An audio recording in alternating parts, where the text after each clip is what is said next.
Hey YouTube, this is Steve from Avid Shows Fantasy Football, and we've got another ranking video for you guys to help you guys out with your redraft season.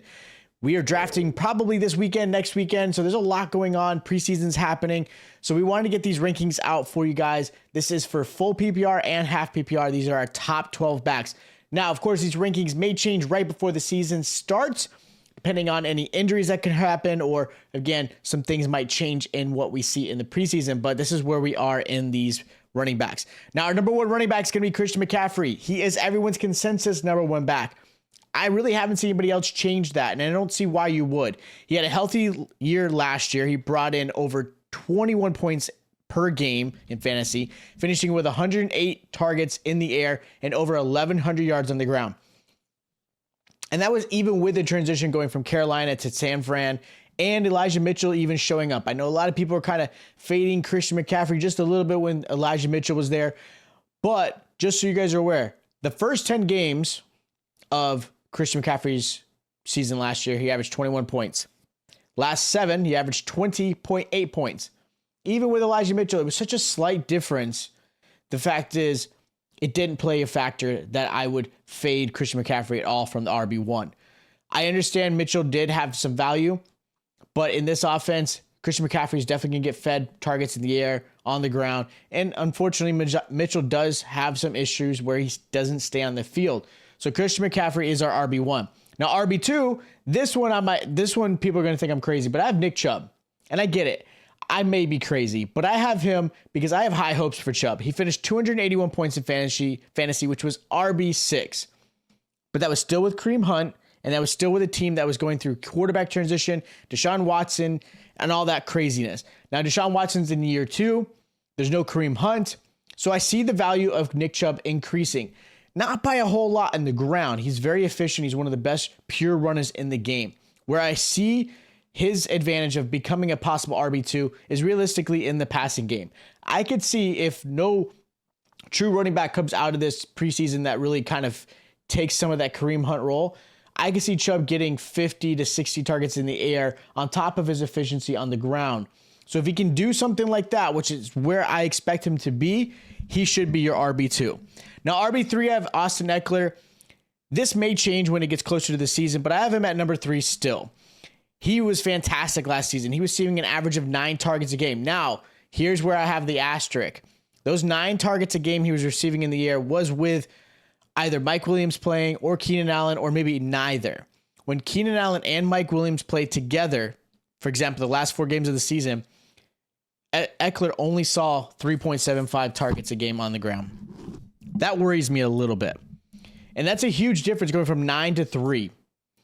Now you add Quentin Johnston to this offense. You have a new offensive coordinator in Kellen Moore. So this is where I have some, even fighting myself, deciding if I want to keep Ekeler RB3. I have him there because he's still one of the best, again, goal line backs. He is a great receiving back. He has yet to hit 1,000 yards on the ground, but he doesn't need to do that to be a fantastic running back in fantasy. So I do worry a little bit. I'm curious how this offense is going to play out. I want to see a little bit more preseason. There's going to be a lot there. But again, Ekeler is still trying to prove that he should be a top paid back. There's still money involved in that. So he's going to obviously show up really well. So I still like him here, but I'm keeping him at the RB3 spot currently. Now my RB4 is going to be Saquon Barkley. There are very few options in this offense, leaving Barkley as a main contributor in the receiving game. Adding Waller, I do think affects him a little bit, but I actually think it helps Barkley in the long run because now defenses don't have to necessarily focus solely on Barkley. There's still going to be Waller in the middle you got to be worried about. And on top of that, Daniel Jones is still a really good rushing quarterback, which is going to keep defensive teams honest. They've got to look at DJ possibly running the ball. They still got to play, obviously off of Barkley and see what he's going to do. And this is a contract year for Barkley. There's a lot for him to prove. He finished RB5 last season with 76 targets in the air. I think he can get similar with a little bit more goal line work and maybe a touchdown in the air or two. So I like him at RB4. My RB5 is going to be Bijan Robinson. I get it. He has not played a down. I totally get it. But he has the talent of a Saquon Barkley, Ezekiel Elliott, Adrian Peterson. And in their respective rookie years, they finished in the top 5 in fantasy. That is where I expect Bijan to be. I have him right at that fringe RB5. Atlanta's obviously going to run the ball a lot. They're going to utilize him, utilize Algier. He's going to see a lot of passes in the air. They want to limit and put a lot less on Desmond Ridder to allow him to grow in this offense. So I can see where Bijan's going to get 4 to 5 targets in the air. He's going to get probably 18 to 22 touches on the ground. That's the expectation that I see for Bijan Robinson. And I think he can be a top 5. RB6, Tony Pollard.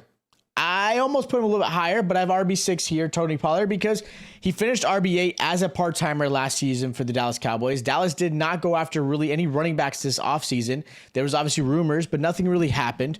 There's still the rumor of Leonard Fournette or something like that possibly going into it, but realistically, no one's really competing for touches in this backfield. Deuce Vaughn looked great in preseason. I don't expect a lot out of Deuce Vaughn this season. I do think he's going to get some touches, and as long as he does what he's been doing in preseason. But realistically, Pollard that's it. Now, he's coming off that serious leg injury, obviously, in the playoffs. They expect him to be healthy and playing week 1. I could see them easing him a little bit. But Mike McCarthy has promised they want to run the ball a lot more in this offense. They want to be able to keep the defense off the field, allow a little bit less in Dak Prescott's hand, and allow the running game to really kind of open up this offense. So I have RB6, Pollard. Now, RB7, I've got Derrick Henry. He finished RB4 last season. That was second leading rusher in the league. Henry's definitely getting older, and I get it, especially his playing style. But this Titans offense is going to rely on him a lot and still focus on allowing him to run and keep Tannehill hopefully be a better quarterback this season than last year.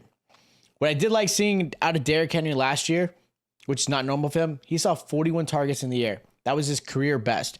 I could see that similar success this season. They did add DeAndre Hopkins, which is going to actually think be a benefit because they're still going to account for him. He's still a very talented receiver. They can't just they can't fully focus on Henry. So I think that helps him a little bit. Now my RB8, Najee Harris. I think he's a steal at this point where he's getting drafted in most mock drafts I've seen him. I know people will disagree with that.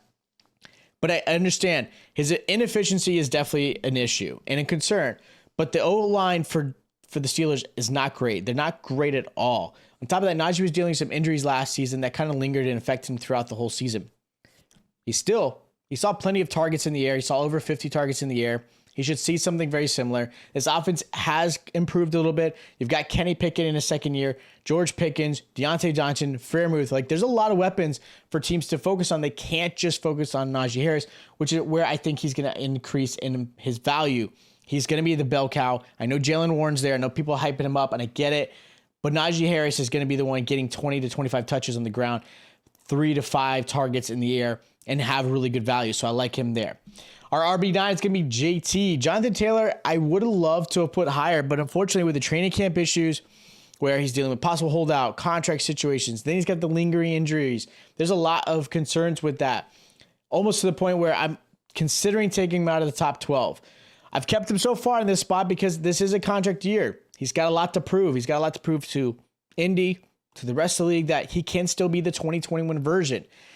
I do expect this offensive line to play a lot better. I do expect with Anthony Richardson being in this offense now starting, he's going to play a factor, whether it be, again, running the ball a lot more to keep him, again, having to throw, and his rushing ability and, freakish athletic ability is going to allow where, again, defenses can't fully focus on JT, can't fully focus on Richardson, so I think that's going to be a value.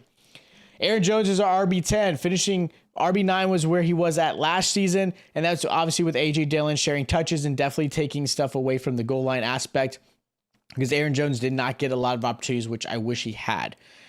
But where he stands out is obviously the passing game. He received over 70 targets in the air, could see similar success in that aspect, especially with Jordan Love being in the quarterback position now. They're going to obviously try to slow him in. He looks pretty good in preseason, pretty good in, again, this is preseason, but I still like what Jordan Love has done so far.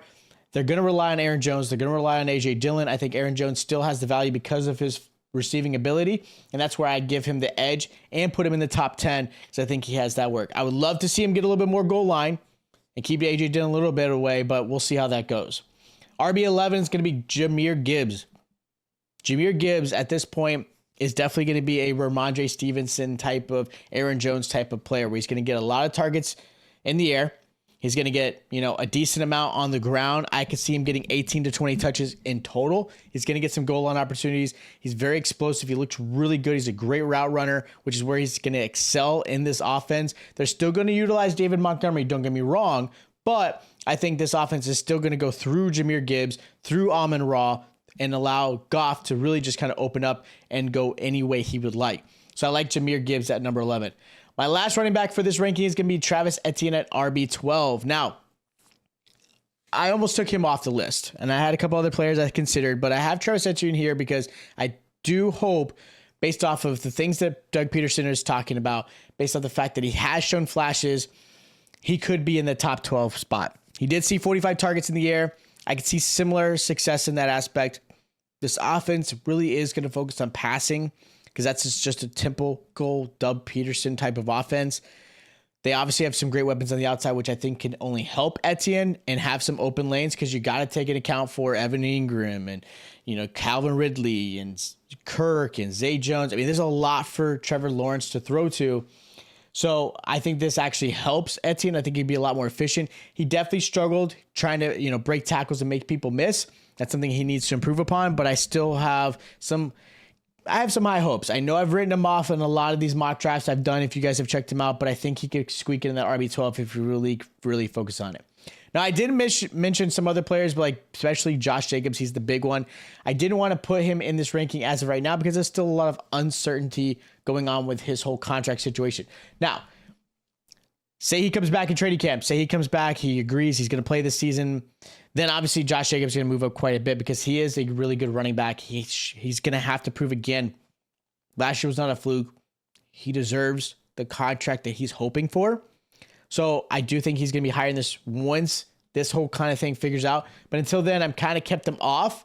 If you're drafting, I still think you should try to grab him. But again, look at the ADP, do some mock drafts, see where he's going. Your league mates might draft him a little differently or may even stay away. You might get him as a steal. But again, he's the one running back I really just didn't know what to do with him at this particular moment. So that's my rankings for redraft. If you guys have questions, maybe you guys are starting your mock drafts, maybe you guys are starting your real drafts, hit us up in the comments down below. We'd love to help you guys out with your team, help you get with some players picked. If you guys did enjoy the content, make sure you guys are subscribed to the channel. We are absolutely growing this community, guys. You've been amazing. So thank you guys so much.